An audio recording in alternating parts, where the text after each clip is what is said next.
delocalized කියන්නේ free electrons නෙමෙයි ආ delocalized කියන්නේ මෙහෙම delocalized වෙන එකෙන් කියන්නේ බලා ගන්න මේ free electrons and delocalized මම දැක්ක සමහර අය delocalized කියන එකට උත්තරේ ගහලා තියෙන එක right electron delocalized වෙනවා කියන්නේ molecule එක ඇතුලේ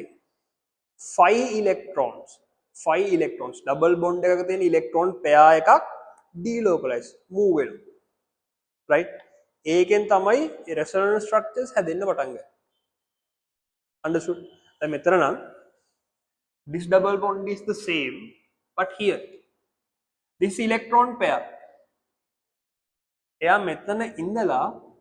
මෙතෙන්ට delocalize වෙලා ඒක වෙන procedure එකක් තියෙනවා right but for the moment මෙතන ඉඳන් මෙතෙන්ට delocalize වෙලා main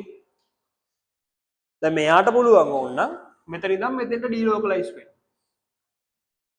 clear that is how you get resonance structures එහෙම ඒවා metallic bonds වල නැහැ ඒගොල්ලෝ ඉන්නේ covalent double bonds or triple bonds ඉන්න තැන් වල විතරයි understood right so here the answer should be metals are good electric conductors because of having free electrons nathang as you said mobile electrons